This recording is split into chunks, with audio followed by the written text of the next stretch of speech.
No voy a mantener a una gorda vaga como tú, gritó mi marido, sin saber que yo había heredado $7 millones y era la nueva dueña de la empresa donde él trabaja. Entonces yo decidí. Me das asco, ni siquiera pareces una mujer, pareces una carga. Las palabras atravesaron el comedor como un cuchillo sin filo, sucio, oxidado, el tipo de filo que no corta de inmediato pero deja una herida abierta, infectada de vergüenza. Valeria no respondió. No podía. Sus labios estaban sellados por el temblor de su orgullo y por la costumbre de callar. Estaba sentada con la espalda recta, la mirada baja, observando cómo el puré de papa se enfriaba en su plato. Frente a ella, Esteban, su esposo desde hacía 12 años, terminaba de servirse un vaso de vino tinto con una arrogancia que se notaba incluso en el sonido del cristal al golpear contra la mesa. Valeria tenía 38 años, pero sentía el doble. Su rostro, todavía hermoso bajo la luz cálida del comedor, estaba cansado, surcado de pequeñas líneas que no venían del tiempo, sino del dolor. Había sido madre a los 26. Su hijo, Matías, nació con una parálisis cerebral leve que requería cuidados constantes, terapias, medicamentos y amor. Mucho amor. Valeria se había entregado a ese rol con todo su ser, dejando a un lado sus sueños, su carrera en administración, su juventud, sus amigas, sus noches de cine, su libertad. Su madre, Teresa, sentada al fondo en una silla de ruedas, la observaba en silencio. Tenía 66 años y un semblante marcado por años de lucha, pobreza y orgullo herido. Nunca había aprobado a Esteban, pero con el paso del tiempo había aprendido a callar. ¿Y otra vez lo mismo? Y dijo Esteban, limpiándose la boca con una servilleta que luego arrojó sin cuidado al plato. Todos los días lo mismo.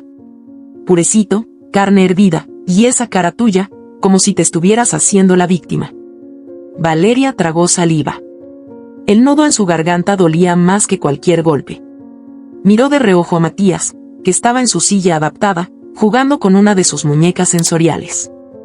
A sus 11 años, Matías no hablaba mucho, pero entendía. Lo sabía. Sentía cada grito. Cada desplante. Te estoy cansado, ¿me entendés? Esteban la miró con ojos brillantes de rabia. Cansado de mantener a una mujer que no sirve ni para calentar un plato. Cansado de volver de la oficina y ver esta casa hecha un desastre. Cansado de una madre en silla de ruedas que ni siquiera es mi madre. ¡Oh, basta, Esteban! Y gritó Valeria de pronto, tan fuerte que hasta Matías soltó su juguete. Esteban la miró sorprendido, no por miedo, sino por burla. Ah, mira, la muerta resucitó. Teresa levantó una mano temblorosa. No frente al niño, por favor. ¿Y por qué no, Teresa? Esteban se puso de pie, apoyando las manos sobre la mesa. ¿Querés que siga haciéndome el esposo comprensivo? ¿El héroe? ¿Sabes lo que dicen de mí en el trabajo? Que soy un pobre infeliz, que tengo que volver corriendo a casa a cuidar a la familia disfuncional. Me tienen harto. Valeria también se levantó. El puré seguía ahí, intacto, como una metáfora de su vida, suave, gris, sin forma. Así te avergüenza tu familia, nadie te obliga a quedarte. ¿Y quién va a mantener esta casa, Vos. ¿La madre lisiada? ¿El nene especial? No me hagas reír. Un silencio denso se apoderó de la habitación. Teresa apretó los labios hasta hacerlos desaparecer. Matías comenzó a llorar sin hacer ruido, lágrimas grandes, calientes, cayendo sin control. En ese momento, el teléfono de Valeria vibró sobre la mesa. Lo tomó casi por reflejo, agradecida por cualquier excusa para escapar de ese infierno. Número desconocido. Dudó por un segundo. Contestó. Sí. Una voz de hombre, pausada, formal. ¿La señora Valeria Muñoz? Sí, soy yo. Llamo en representación de la notaría González y Sierra. Necesitamos que se presente mañana a primera hora. Es en relación a la sucesión testamentaria del señor Armando Ledesma. Valeria frunció el ceño. Y debe haber un error. No conozco a ningún Armando Ledesma. El señor la reconoció legalmente como su hija antes de fallecer. Usted ha sido designada como única heredera de su patrimonio. Valeria se quedó en blanco. Esteban seguía hablando al fondo, aunque ya no escuchaba las palabras. Solo oía un zumbido. Una corriente eléctrica recorriéndole el cuerpo. Su madre, Teresa, la miró fijamente. Sus ojos dijeron lo que sus labios no podían, es verdad. Colgó el teléfono. ¿Y ahora qué pasa?, preguntó Esteban con tono sarcástico. ¿Llamaron para ofrecerte un trabajo de lavarropa profesional? Valeria lo miró como si acabara de verlo por primera vez. No respondió. Volvió a sentarse. ¿Quién era?, preguntó Teresa con voz ronca. Un abogado. Dicen que heredé algo. ¿Algo? ¿De quién? De Armando Ledesma. Esteban soltó una carcajada seca. El dueño de Ledesma Corp. El viejo millonario que salió en las noticias hace unos días por morirse solo. Valeria asintió en silencio. ¿Y qué tiene que ver él con vos? Eso me pregunto yo. Teresa bajó la mirada. Un temblor leve en sus manos la delataba. Mamá, ¿sabes algo? No es el momento. Y sí lo es. Esteban golpeó la mesa. ¿Alguien me va a explicar qué carajo está pasando? Matías empezó a toser, atragantado por sus propias lágrimas. Valeria corrió hacia él, lo sostuvo con fuerza, lo acunó contra su pecho. Tranquilo, mi amor. Mamá está aquí. Mamá no se va a ir. Esteban tomó su plato y lo estrelló contra el suelo. Te estoy harto. Harto de esta farsa, de esta casa, de esta vida de mierda. No voy a mantener a una gorda vaga como tú. El silencio fue inmediato. Denso. Absoluto. Valeria se giró lentamente. Teresa respiraba agitadamente. Matías la miraba como si esperara algo. Una palabra. Un gesto. Una señal. Pero Valeria solo sonrió. Pequeño. Ínfimo. Una curvatura de labios que nadie entendió, pero que lo cambió todo. Tenés razón, dijo sin emoción. No vas a mantenerme más. Esteban parpadeó. ¿Qué dijiste? Mañana me voy. Vos quédate con tu comida, tu ego y tu silencio. ¿A dónde pensás ir? Valeria miró a su madre. Luego a su hijo. A donde pueda respirar. Y sin decir nada más, tomó a Matías en brazos y subió las escaleras. Esteban se quedó allí, con los restos del plato en el suelo, con el vino derramado sobre el mantel y con un silencio que, por primera vez, no le obedecía. Teresa lo miró desde la esquina. Te juro que un día vas a pagar por todo. Él bufó. ¿Vos también ahora? Están todas locas en esta casa. Ella giró la cabeza hacia la ventana. Las luces del vecindario parpadeaban. En algún lado, la ciudad seguía viva, ajena a la tragedia cotidiana que ocurría en esa casa. En su habitación, Valeria preparaba un bolso con ropa de Matías, papeles médicos y su cuaderno viejo de universidad. En el fondo del armario, encontró una caja que no abría desde hacía años. Allí estaban sus certificados, su diploma en administración, las cartas que nunca envió, su primer perfume, y una foto, arrugada, de Renzo, su amigo de infancia, y su amor oculto. La acarició con los dedos. No lloró. No estaba rota. Estaba despertando. Abajo, Esteban encendía otro cigarro. No sabía que acababa de firmar su sentencia. No sabía que la mujer a la que había despreciado, era ahora la dueña del imperio donde él creía mandar. Y ella, por primera vez en mucho tiempo, tenía un plan. Esa noche no durmió. Mientras el mundo a su alrededor se sumía en la oscuridad, Valeria preparaba lo esencial, documentos médicos de Matías, su propio expediente universitario, la vieja agenda donde alguna vez anotó sus sueños. Los mismos que dejó en pausa desde que la maternidad, el matrimonio y la realidad la encadenaron a una vida que no había elegido.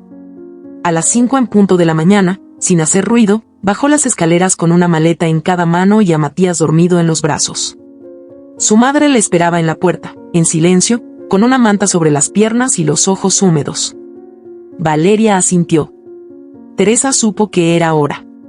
Llamaron a un taxi por la aplicación del celular, y cuando el auto se detuvo frente a la casa, no miraron atrás. Esteban dormía profundamente, con el televisor encendido, una botella de vino vacía al lado de la cama y la certeza, falsa, de que había ganado. No sabía que lo único que había perdido esa noche era lo único que alguna vez lo sostuvo. Valeria alquiló un pequeño apartamento en un barrio periférico, sencillo pero limpio. 3 habitaciones estrechas, un baño sin agua caliente, paredes húmedas, pero una ventana desde donde se veía un pedazo del cielo sin cables eléctricos. Era suficiente. Teresa fue la primera en romper el silencio. ¿Vas a decirme de una vez qué tiene que ver ese tal Ledesma contigo? Valeria la miró desde el marco de la cocina, donde calentaba un poco de agua para preparar leche en polvo para Matías. ¿Y es cierto? ¿Es cierto lo que dijo el abogado? Teresa bajó la mirada. El temblor en sus manos no era del frío. Yo era muy joven. Tenía 19 años. Trabajaba como secretaria en una oficina. Tu padre biológico era el dueño de esa empresa. Se llamaba Armando. Él era casado. Y yo fui una tonta. Valeria sintió un escalofrío recorrerle la espalda. ¿Me abandonó? Me pidió que abortara. Yo no quise. Me despidió. Nunca volvió a buscarme. Pero su esposa murió años después, y parece que con la culpa le vino el remordimiento. Investigó, te encontró, te reconoció legalmente hace poco. No quería que lo supieras en vida, por eso su testamento es tan peculiar. Valeria cerró los ojos por un momento. ¿Y mi verdadero padre fue millonario? Uno de los hombres más ricos del país. Dueño de Ledesma Corp. El nombre le sonó ahora con otro peso. Ledesma Corp era una empresa de tecnología e infraestructura con cientos de empleados, contratos gubernamentales y sedes en varios países. Una potencia. Y ahora, según ese abogado, ella era la única heredera. Pero no era la riqueza lo que la mantenía despierta, sino el hecho de que Esteban trabajaba ahí. En esa empresa. En ese imperio que ella acababa de heredar. Durante las siguientes semanas, Valeria se movió en silencio. Empezó terapia con una psicóloga llamada Gabriela, especialista en mujeres víctimas de abuso emocional. Se ejercitaba en casa. Comía mejor. Aprendió a respirar antes de contestar. A decir no sin miedo. A reconocerse en el espejo sin pena. No fue rápido. No fue fácil. Pero cada día que pasaba, el rostro que le devolvía el reflejo era más suyo, menos ajeno, menos moldeado por Esteban. Matías fue inscrito en una nueva clínica de terapia física. Gracias a los recursos heredados, podía pagarle las sesiones sin depender de nadie. Su sonrisa mejoró.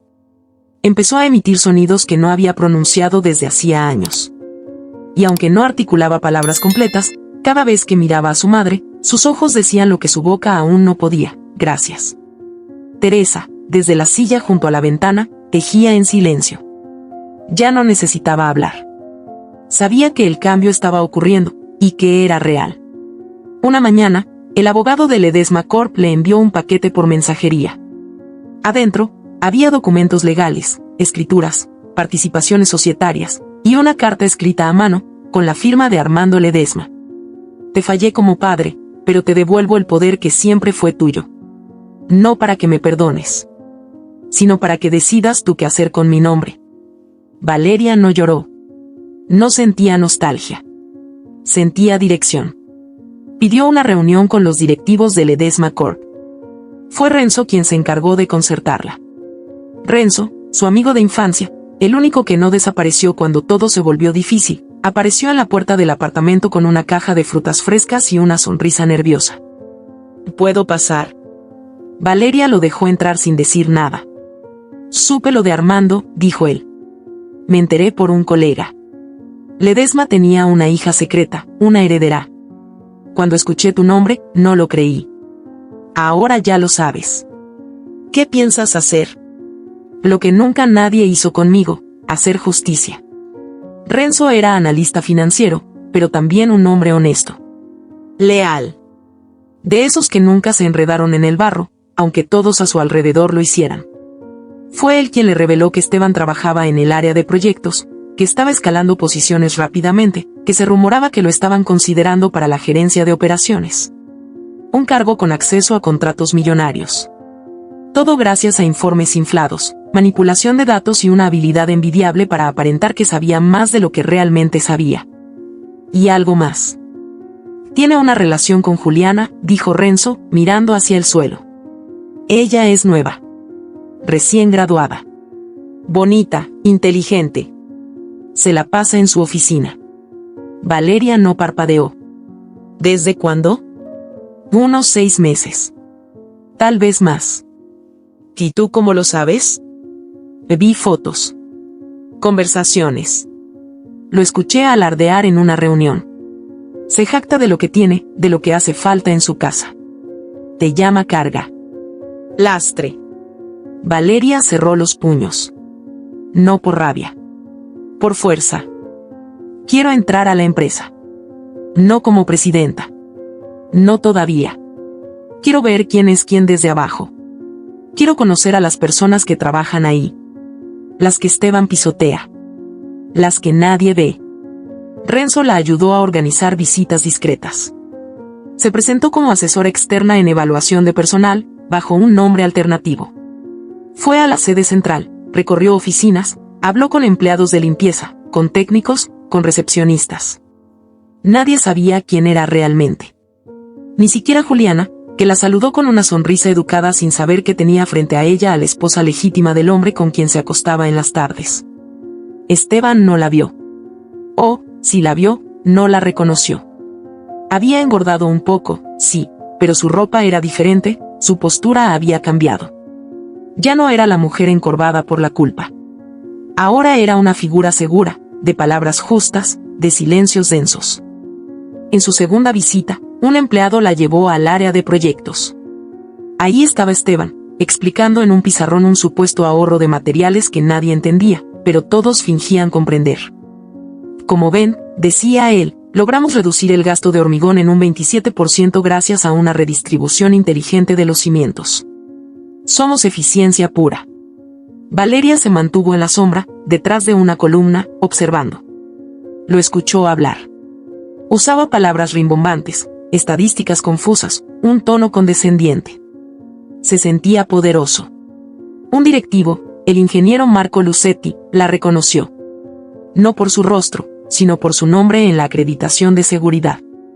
Disculpe, ¿usted es la nueva presidenta? No todavía, respondió Valeria. Por ahora, soy solo una observadora. Lucetti tragó saliva. Comprendió. Y no dijo nada más. Al final de la jornada, Valeria fue invitada a una reunión interna de análisis de desempeño. Renzo la acompañó. Se sentó al fondo, detrás de un vidrio polarizado, en una sala adjunta al salón principal. Nadie sabía que estaba allí. Esteban entró primero. Vestía un traje caro, perfume fuerte, sonrisa ensayada. Saludó con palmadas en la espalda, risas vacías y promesas falsas. Hoy vamos a presentar los resultados del trimestre, dijo, mientras conectaba su portátil al proyector. Creo que todos quedarán impresionados. Valeria lo miraba en silencio. No era rabia lo que sentía. Era lástima. Porque todo lo que él creía tener, no era suyo. Era prestado. Robado. Fingido. Mientras Esteban hablaba, Valeria abrió su libreta y escribió una sola frase. No tiene idea. Y sonrió. No con burla. Con certeza. Porque en ese momento entendió que el verdadero poder no estaba en gritar. Ni en golpear la mesa. Ni en humillar. El verdadero poder era saber quién eres, y quién no necesitas volver a ser nunca más. Valeria cerró su libreta con firmeza. El murmullo de la reunión siguió flotando detrás del vidrio polarizado mientras Esteban, con su carisma falso, seguía luciéndose ante los directivos, sin saber que sus días estaban contados. Ella no necesitaba interrumpir, no aún. No le hacía falta humillarlo frente a todos, no todavía. Lo haría caer con las mismas mentiras que él había sembrado. Salió de la sala sin decir una palabra. Renzo fue tras ella, con una mezcla de preocupación y orgullo en el rostro. En el ascensor, ella no habló. Solo se quedó mirando el reflejo de ambos en el espejo de acero, dos figuras que antes eran fragmentos y ahora empezaban a ensamblarse. Cuando llegaron al estacionamiento, ella rompió el silencio. Quiero que se revisen todos los contratos de los últimos 6 meses. Necesito un equipo interno de auditoría, uno que no esté contaminado. ¿Tienes a alguien en mente? Sí. Y quiero que entre esta semana. Se llama Samuel. Renzo alzó una ceja. ¿Samuel? ¿El hijo de doña Leonor? ¿El chico que tiene Asperger? Sí. Lo conocí en la clínica donde llevan a Matías. Lo ayudaba a organizar los juegos de terapia, memorizaba horarios, nombres, códigos. Tiene una mente brillante. Lo necesitan, aunque no lo sepan. Renzo no objetó. Ya había aprendido que cuando Valeria tomaba decisiones así, siempre era por una razón más profunda. Al día siguiente, Samuel llegó con una mochila desgastada, unos zapatos mal cosidos y una camisa que le quedaba grande. Caminaba con la cabeza baja, hablando consigo mismo en voz muy baja, pero cuando entró a la oficina que le asignaron junto a Valeria, todo cambió. Su mirada se fijó en la computadora como si fuera un instrumento musical, y en menos de 20 minutos ya había detectado inconsistencias menores en 3 documentos de facturación. Valeria lo observaba con interés mientras le explicaba su sistema de codificación por colores. Cada archivo tiene un patrón. Cuando rompen ese patrón, sé que hay un error. O una mentira. ¿Y cómo distingues uno de otro? Samuel la miró directamente, como si esa pregunta no necesitara respuesta. Las mentiras tienen olor. Y volvió a su pantalla. En paralelo, las órdenes de Valeria comenzaron a implementarse. Todas las áreas administrativas pasaron por controles cruzados. Se revisaron las licencias médicas. Las salidas fuera de horario. Los informes técnicos. Esteban empezó a notar el cambio, pero lo interpretó como parte de un proceso de transición típico cuando un nuevo presidente se instala en el poder.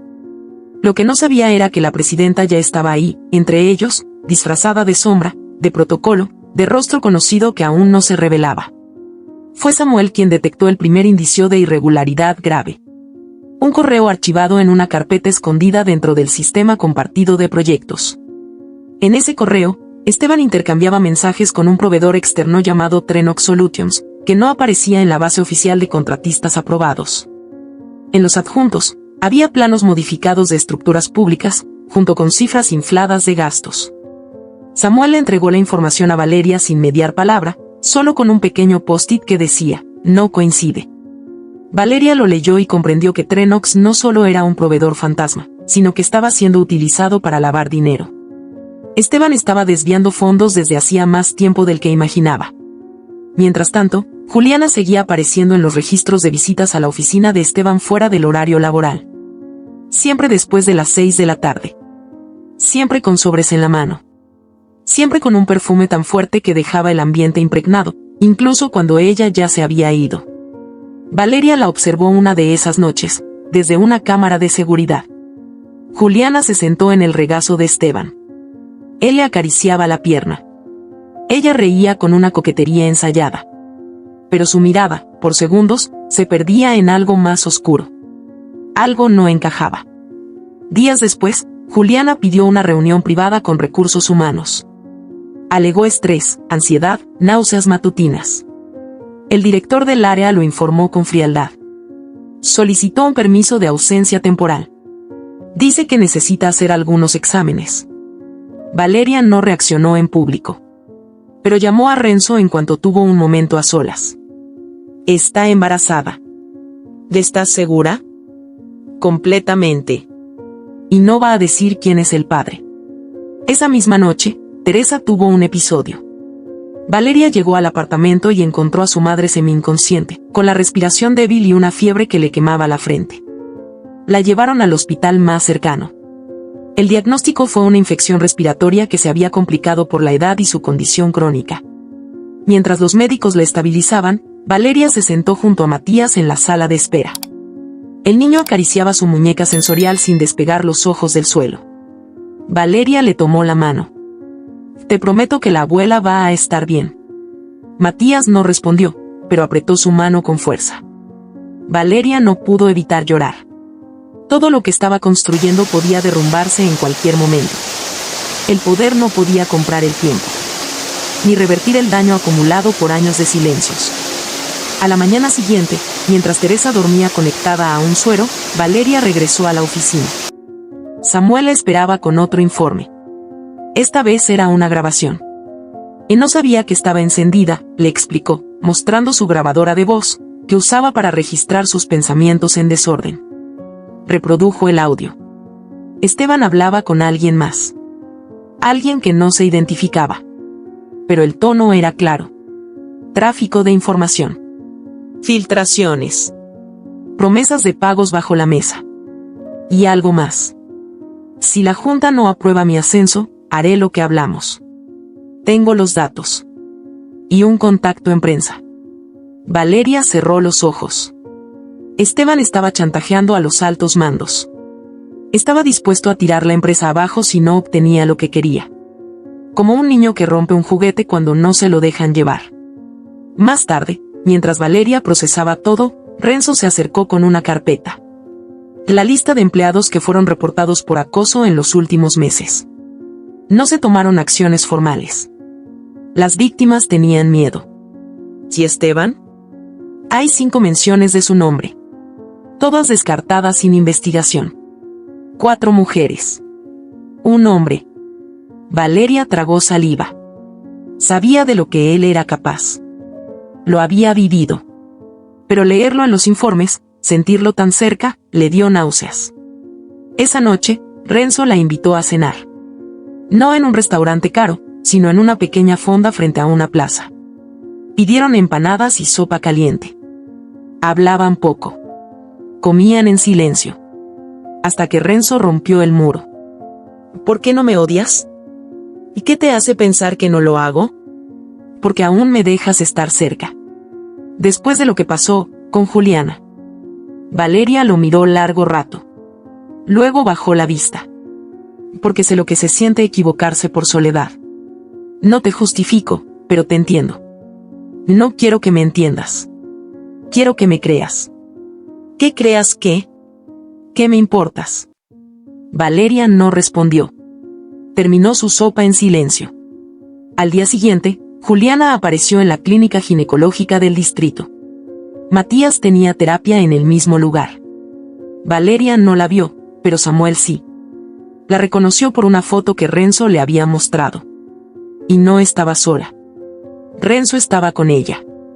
Samuel, sin saber que lo que hacía era peligroso, tomó una foto desde el celular y se la envió a Valeria con una sola palabra: hoy. Valeria miró la imagen durante varios segundos. Renzo, junto a Juliana, en una sala de espera. El brazo de él sobre el respaldo. El rostro de ella serio. Nada en la foto confirmaba nada. Pero tampoco lo negaba. Se quedó quieta. Sintió como todo su cuerpo se tensaba. Juliana estaba embarazada. Renzo estaba con ella. ¿Y si el niño no era de Esteban? ¿Y si todo era más enredado de lo que parecía? ¿Y si la traición venía de donde menos lo esperaba? El reloj marcaba las 6 de la tarde. La ciudad comenzaba a iluminarse. Valeria, desde la ventana de su oficina, miraba los edificios altos de la ciudad y se repetía a sí misma una frase que ya conocía de memoria. La trampa ya está puesta. Solo falta que todos den el paso equivocado. Valeria dejó el teléfono sobre la mesa. La imagen seguía grabada en su retina como una mancha de aceite que se niega a irse. Renzo, en una sala de espera médica junto a Juliana. Ella con el vientre levemente abultado, él sentado demasiado cerca. Ni una caricia. Ni una sonrisa. Pero la complicidad estaba ahí, invisible para quien no sabe leer miradas. Valeria sí sabía. Lo sabía demasiado bien. El silencio en la oficina se volvió denso, casi físico. Samuel, en su escritorio, fingía revisar papeles, pero sus ojos temblaban. Había notado el cambio en la expresión de Valeria, ese endurecimiento súbito de la mandíbula, la forma en que sus dedos se aferraban al borde del escritorio. No se atrevió a hablar. Valeria respiró hondo. Contó hasta 5. Luego, se levantó.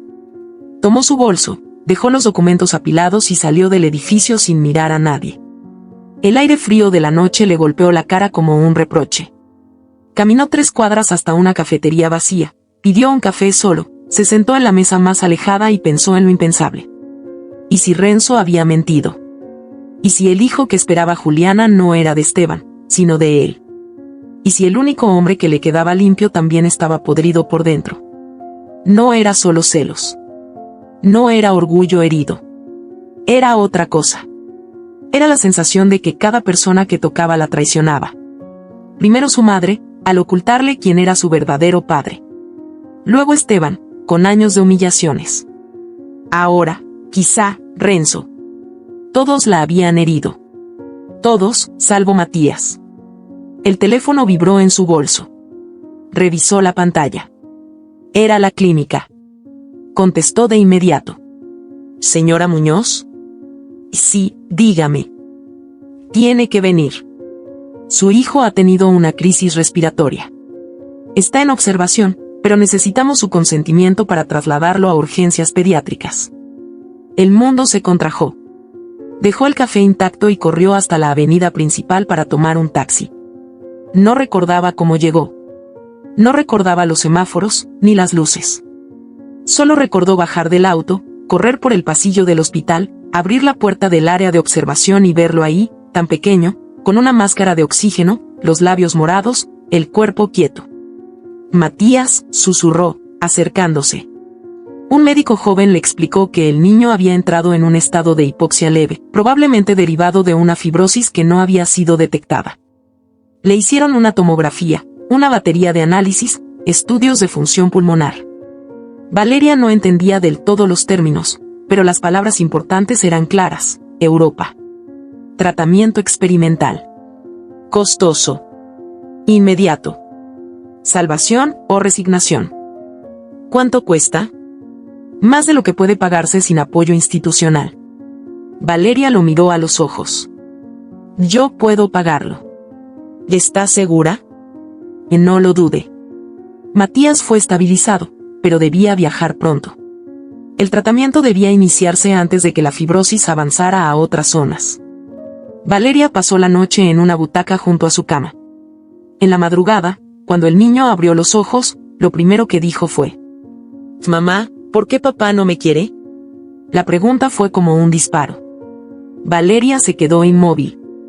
Matías no la miraba directamente, observaba el techo, sus labios secos, su voz apenas audible.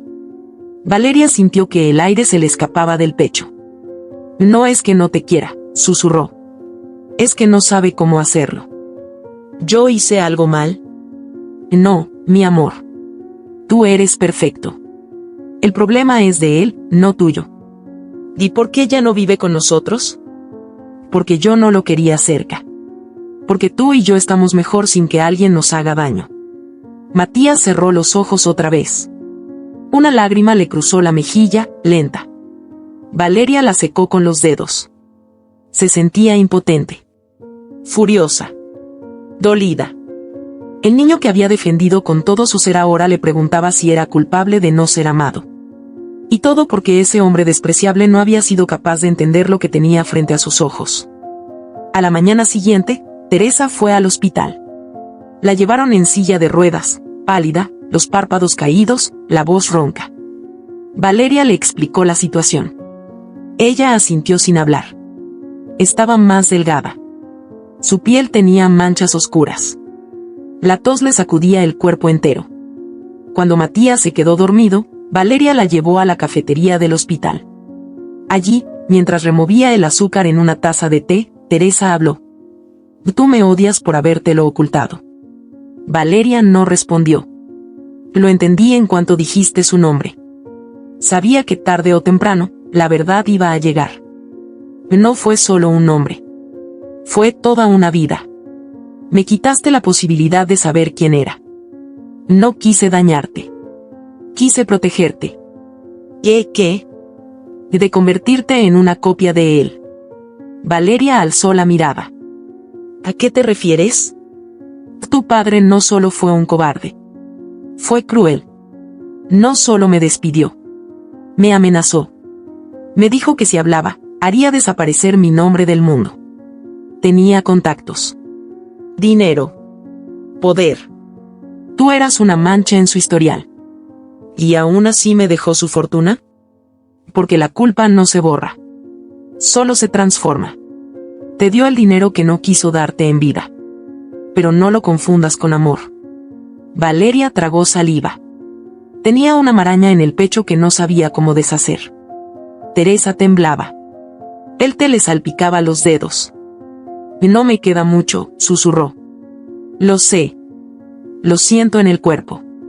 Y no quiero irme sin decirte esto. Si alguna vez puedes elegir entre la venganza y el amor, elige el amor.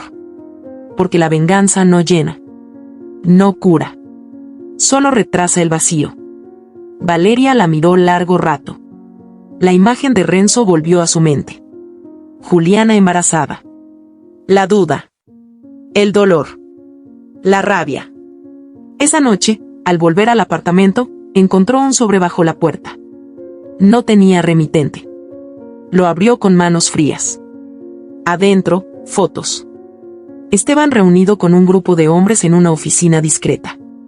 Reconoció a uno de ellos, Pedro Larraín, es socio de Ledesma Corp, expulsado hace años por desfalco.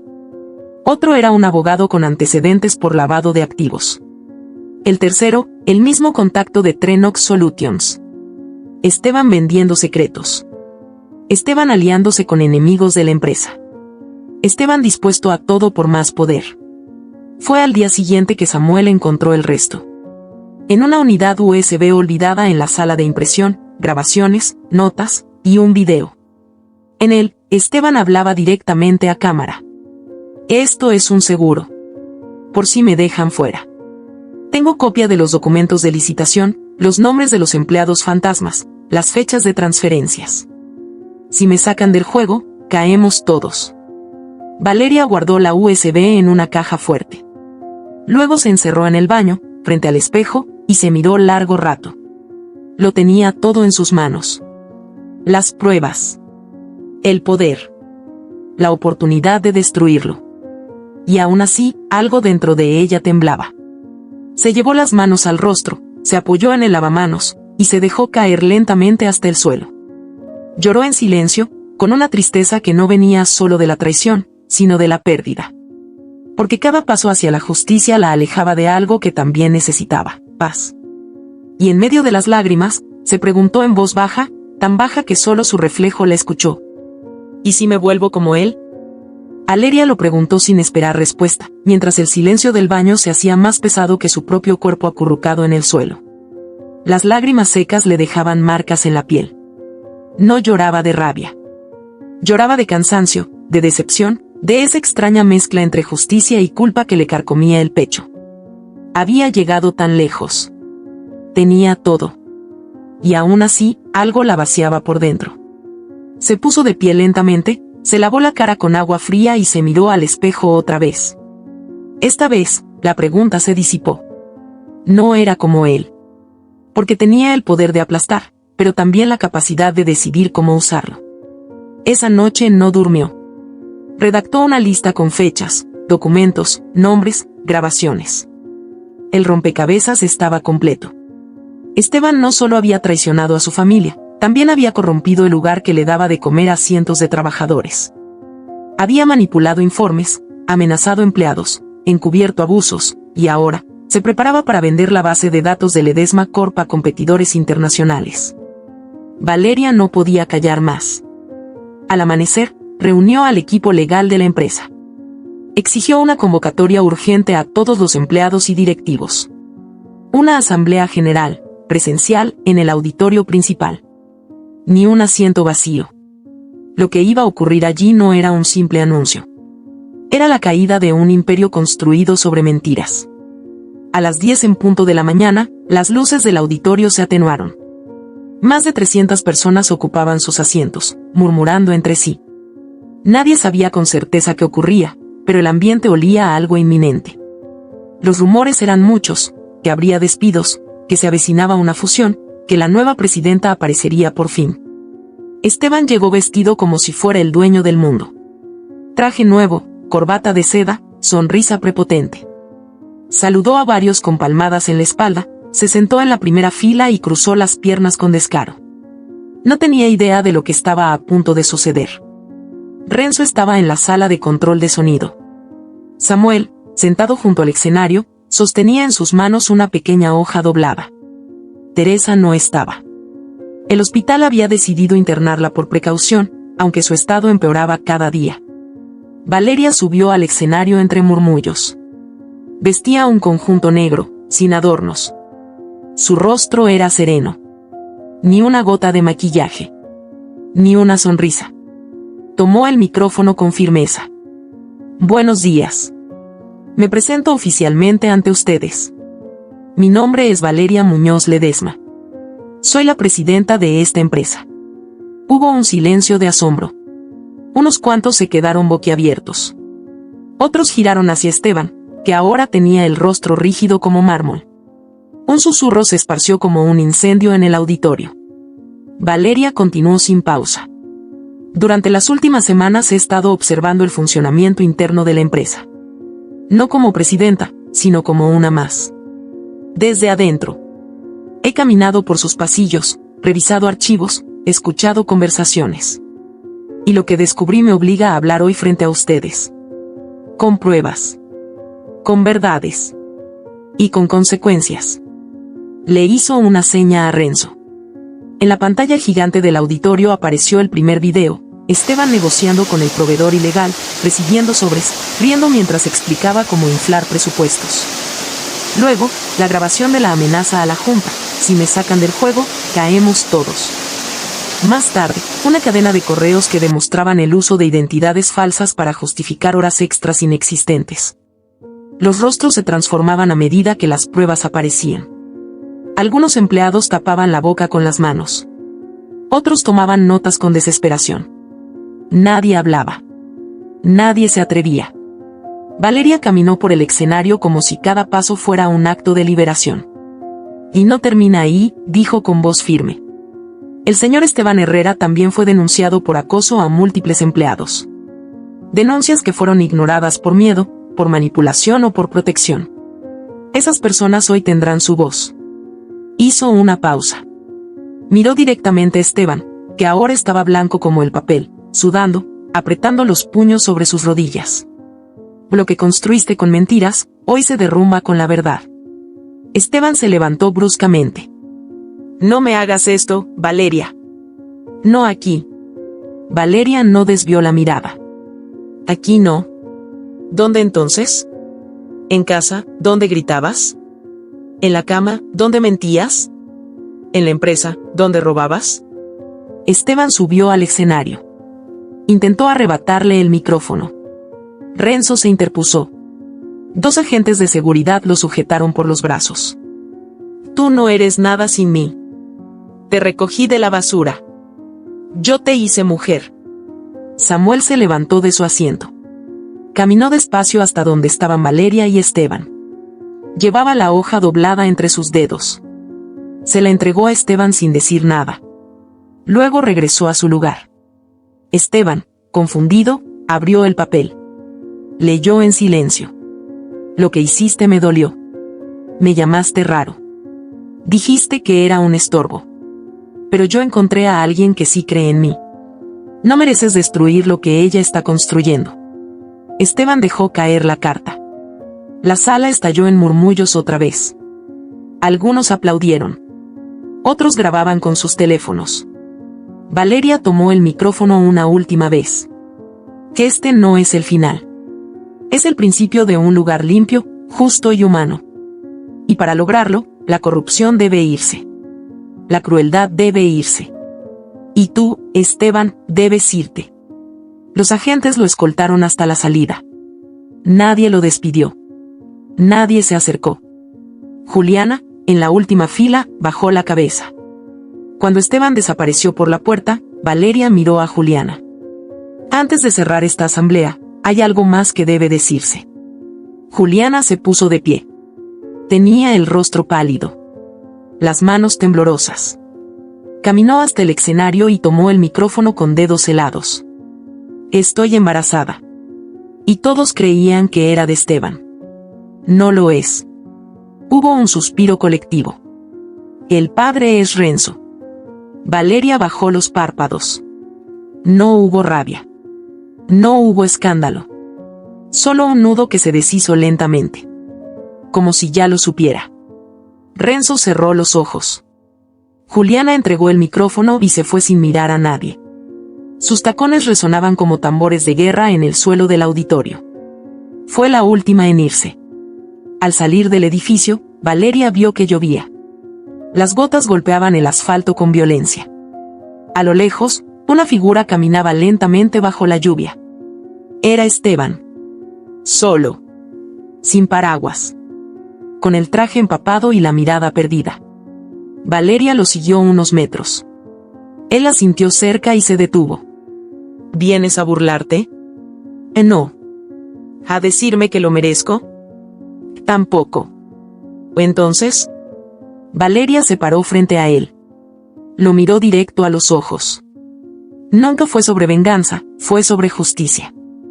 Valeria dejó esa frase en el aire como una puerta que se cierra suavemente, sin ruido, pero con un peso que no se olvida. Esteban no respondió. Se quedó ahí, bajo la lluvia, empapado, con los brazos caídos y el rostro descompuesto, como un edificio viejo al que le acaban de quitar los cimientos. Valeria no lo miró más. Dio media vuelta y se fue sin prisa, con la serenidad de quien, por fin, ha enterrado un cadáver que llevaba cargando en la espalda durante años. Los días siguientes transcurrieron entre silencios densos y acciones decididas. Valeria no se refugió en el triunfo. No se dejó embriagar por la gloria pública. En lugar de eso, se sentó sola en su oficina, redactó una carta y convocó a una reunión con los miembros más antiguos de la empresa. Voy a fundar un programa especial, anunció. Una red de apoyo para madres solteras, niños con discapacidades y empleados en situación vulnerable. Se llamará Proyecto Matías. El salón se quedó en silencio. Algunos intercambiaron miradas sorprendidas. Nadie lo esperaba. Lo que todos pensaban era que la nueva presidenta limpiaría la empresa, despediría a unos cuantos y se centraría en inversiones. No que crearía un brazo social desde las cenizas de una guerra interna. Valeria no les pidió opinión. Solo instrucciones claras. Donaciones automáticas desde su salario, fondos destinados a becas, cobertura médica ampliada, alianzas con clínicas. En menos de 2 semanas, Proyecto Matías tenía una sede, un equipo operativo y decenas de beneficiarios. Samuel fue nombrado coordinador técnico del proyecto. Se lo ganó sin pedirlo. Su entrega, su precisión, su humanidad lo hacían indispensable. Valeria le dio carta blanca para seleccionar personal. El chico caminaba con más seguridad. Ya no bajaba tanto la mirada. Hablaba con frases más largas, aunque seguía guardando silencio cuando sentía que las palabras no alcanzaban. Una mañana, mientras regresaba del supermercado con una bolsa en la mano, Samuel se detuvo al ver a un hombre tirado en la esquina de un callejón. Llevaba un abrigo roto, las manos sucias, el pelo desordenado. Al acercarse, reconoció el rostro. Era Esteban. Estaba sentado sobre cartones húmedos, temblando, con la mirada perdida. Samuel dudó un instante. Luego, sacó una barra de cereal de su mochila y se la ofreció. No tengo dinero, dijo con su voz suave. Pero esto puede ayudarle. Esteban lo miró. Por primera vez en años, lo miró de verdad. No con superioridad. No con sarcasmo. Lo miró como quien reconoce que ha tocado fondo. Tomó la barra con manos temblorosas. Luego, se tapó el rostro con ambas manos y comenzó a llorar. No fue un llanto de rabia. Fue uno que sonaba a vergüenza, a derrota, a arrepentimiento puro. Samuel se quedó allí unos segundos, luego caminó en silencio, sin mirar atrás. Nunca dijo nada de aquello a Valeria. Mientras tanto, Juliana había renunciado a la empresa. Dejó una carta escueta, sin reclamos. Se mudó a un pequeño apartamento en las afueras de la ciudad. No pidió ayuda. No se comunicó con Renzo. Tampoco con Valeria. Empezó a trabajar en una librería de barrio, vendiendo novelas y cuadernos escolares. Estaba embarazada de 7 meses. Un viernes por la tarde, Renzo fue a verla. Llevaba una caja con ropa para bebé. Tocó la puerta. Juliana abrió y no pareció sorprendida. «Hola», dijo él, con la mirada baja. «Pasa si quieres». Renzo entró. El lugar era modesto, pero limpio. Había olor a sopa caliente. En una esquina, una mecedora. En la pared, una fotografía enmarcada de un campo abierto. «No vine a reclamar nada», dijo él. «Solo quería saber cómo estás». «Estoy aprendiendo», respondió ella. «No fue fácil, pero estoy bien. ¿Necesitas algo? No. Me arreglo. Y no quiero depender de ti. No quiero que pienses que busqué algo más que una equivocación. Renzo bajó la cabeza. Nunca debió pasar. Pasó, dijo Juliana, sin rencor. Y de esa noche nació esto. Una vida. No te pido que seas padre si no quieres. Pero tampoco voy a esconderla. Renzo dejó la caja sobre la mesa. Yo no estoy listo. No sé si alguna vez lo estaré. Pero no me voy a ir del todo. Juliana asintió. No hubo más palabras. No hubo lágrimas. Fue el final de algo que nunca empezó del todo bien. Esa noche, Renzo fue a ver a Valeria. Ella estaba en su oficina, firmando documentos. No lo miró cuando entró. ¿Vienes a darme otra noticia? Renzo se sentó frente a ella. Tenía el rostro tenso. No vengo a justificarme. Sé que fallé. Que te fallé cuando más necesitabas confiar. Valeria dejó la pluma. Lo miró con los ojos cansados. ¿Por qué? Porque estaba roto. Porque confundí ternura con escape. Porque fui débil. Y mientras tú confundías cosas, yo me reconstruía pedazo a pedazo. Lo sé. ¿Y ahora qué quieres? ¿Perdón? No. Solo quería mirarte a los ojos y decirte que, a pesar de todo, te admiro. Y si algún día puedo volver a ganarme un espacio en tu vida, aunque sea como alguien a quien no odias, estaré cerca. Valeria se quedó en silencio. Luego asintió levemente. No sé si algún día pueda perdonarte. Pero tampoco quiero vivir odiando. Renzo sonrió con tristeza. Eso es más de lo que merezco. Antes de irse, dejó sobre el escritorio una carpeta. Es el proyecto para el hospital público que mencionaste. Ya está listo. Solo faltaba tu firma. Valeria lo hojeó sin decir nada. Una semana después, convocó a una rueda de prensa. Anunció la donación de una suma millonaria al Hospital General San Benito. Los fondos serían destinados a remodelar el área de pediatría, adquirir equipos de última tecnología y crear una unidad especializada en enfermedades raras infantiles. No es caridad, dijo al final. Es justicia social. Es dar de regreso lo que el mundo nos ha quitado a muchos. Y lo hago en nombre de mi hijo, Matías. Ese mismo día, Matías fue trasladado al aeropuerto junto con un equipo médico. El tratamiento en Europa ya estaba coordinado. Valeria viajó con él. Samuel se quedó como encargado temporal del proyecto. Teresa, por su estado delicado, permaneció en el hospital. El tratamiento comenzó bien. Durante los primeros días, Matías respondió positivamente. Valeria lo acompañaba en cada sesión. Le leía cuentos. Le cantaba. Le hablaba del mar. El niño sonreía, aunque débil, con esa ternura que solo los hijos pueden regalar. Pero en la segunda semana, las cosas cambiaron. Una fiebre intensa. Pulso inestable. Respiración agitada. Los médicos tomaron medidas urgentes. La fibrosis se había extendido más de lo esperado. El tratamiento era agresivo. Su cuerpo, pequeño y cansado, no resistía igual. Valeria pasó la noche en vela. En la madrugada, un doctor entró con el rostro grave. Tenemos que inducir un coma médico. Es la única forma de evitar daños mayores. Si no lo hacemos, podría colapsar. Valeria apretó los labios. Asintió con lágrimas en los ojos. Antes de que lo sedaran, se inclinó sobre él. Te amo, mi vida. Vas a descansar un poquito. Cuando despiertes, estaré aquí. Como siempre. Matías la miró, cansado. Y con un hilo de voz, dijo. ¿Me vas a cantar cuando despierte? Valeria asintió. Sí, mi amor. Te cantaré todos los días si hace falta. El niño cerró los ojos. El monitor marcaba una frecuencia lenta, estable. Los médicos trabajaron en silencio.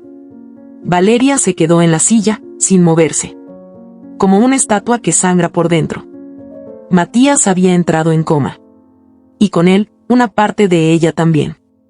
Y así, mientras el mundo seguía girando, Valeria sentía que su alma, al fin, sangraba sin esconderse. Porque la justicia no se celebra. Se sostiene. Y a veces, se paga con lo que más duele. La habitación donde Matías dormía en coma estaba llena de máquinas que respiraban por él. El zumbido constante del monitor, el leve pitido de cada latido, la respiración artificial marcando el ritmo de su lucha. Valeria no se movía. Se había acostumbrado al dolor de ver a su hijo sin moverse, sin reír, sin pronunciar esas pocas palabras que siempre le llenaban el día. Cada segundo que pasaba en aquella habitación era una decisión constante de no derrumbarse. El personal médico era cuidadoso. La trataban con una mezcla de respeto y compasión. Pero nadie podía decirle lo que más quería escuchar, que su hijo volvería. No con certeza. No con garantía. Solo con esperanza. Y la esperanza, en ese momento, era una línea delgada que se rompía con cada mala noticia. Esa mañana, mientras Valeria mojaba los labios de Matías con una gasa, recibió una llamada de su abogado.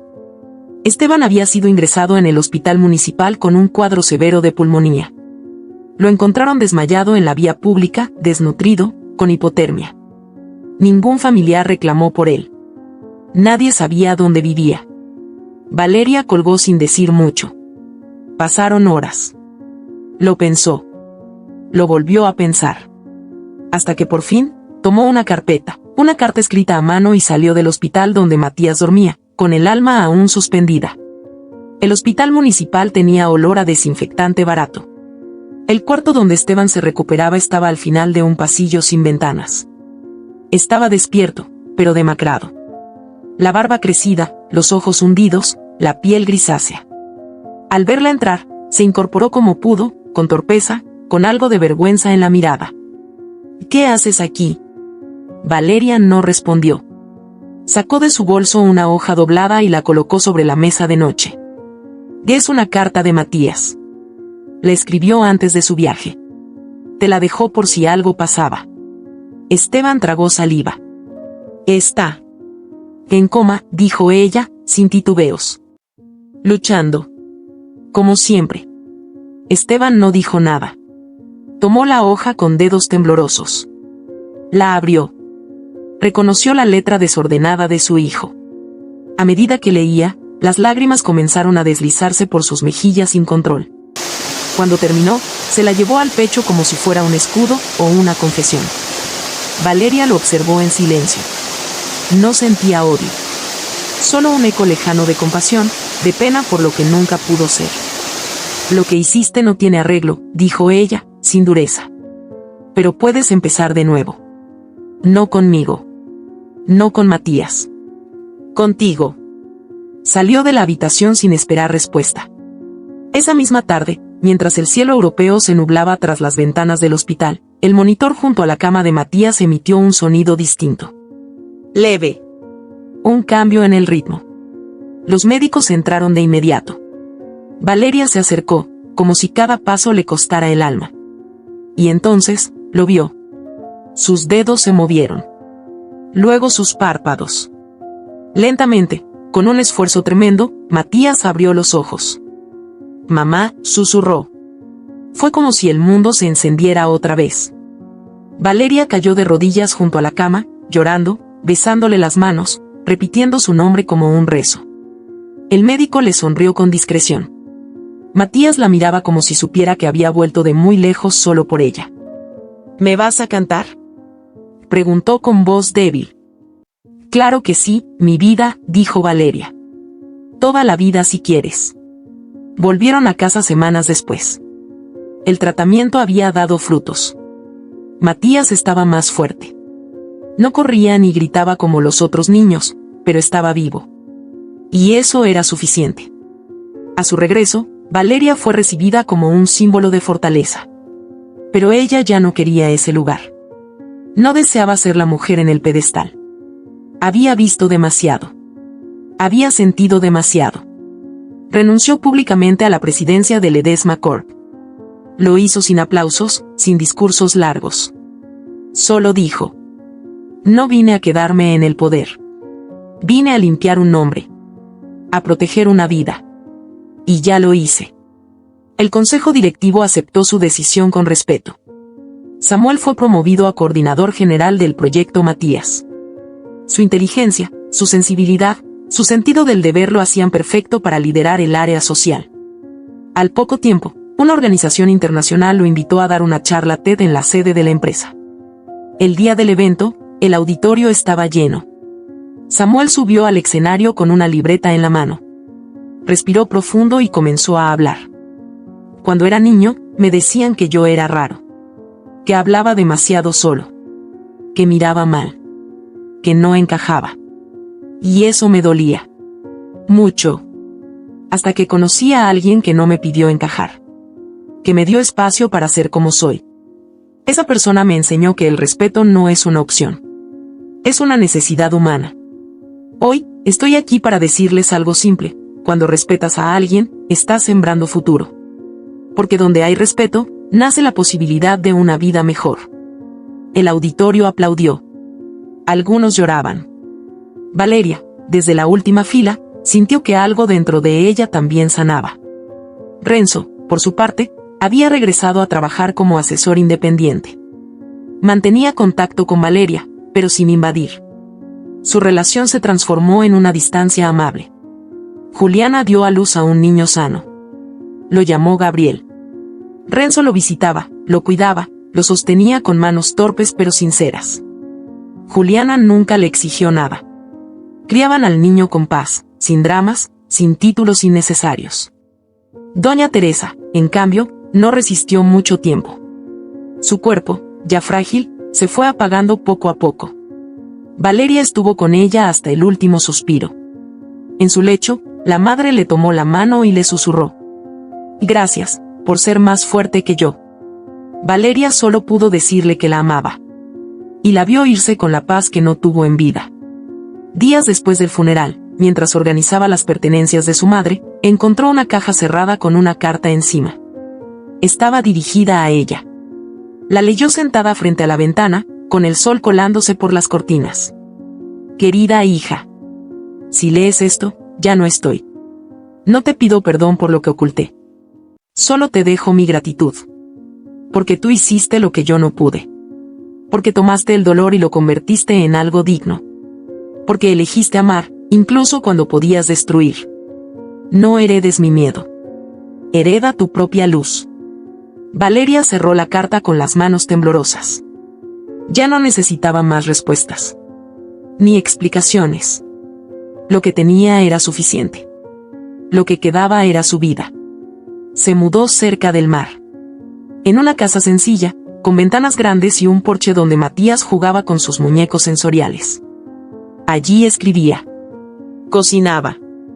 Caminaba. Nadie la reconocía. Nadie la aplaudía.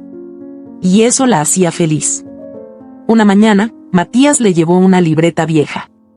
La abrió y le mostró una página escrita con trazos torpes, pero decididos. Era un diario. ¿Esto lo escribiste tú? El niño asintió. Valeria leyó en voz alta. Mi mamá no es una gorda vaga. Es la mujer más valiente del mundo. La voz se le quebró. Lo abrazó con fuerza, con ternura, con todo lo que tenía. Y supo, en ese instante, que todo había valido la pena. Porque perdonar no es olvidar. Es liberarte de quien te hirió. Y así, en un rincón del mundo, donde el mar canta en lugar de gritar, donde el silencio no duele, sino que abraza, nació, al fin, la luz. ¿Qué te ha parecido esta historia? Muchas personas están viviendo situaciones similares. Esperamos que la voz de alegría también viva en tu corazón. Si esta historia te conmovió, compártela, sé parte del cambio. Cuéntanos en los comentarios, ¿qué habrías hecho tú en una situación así? ¿Desde dónde nos estás viendo? Nos encantaría leerte. No olvides darle like, suscribirte y compartir este video con tus amigos o familiares. Cada gesto tuyo nos inspira a seguir creando relatos profundos y reales todos los días. Y no te vayas aún, ya está por aparecer en tu pantalla nuestra próxima historia impactante. Puedes hacer clic en los enlaces que ves ahora mismo en tu pantalla. Son parte de una selección exclusiva de historias cautivadoras, pensadas especialmente para ti. Gracias por acompañarnos. Nos vemos en el próximo video. Un abrazo enorme.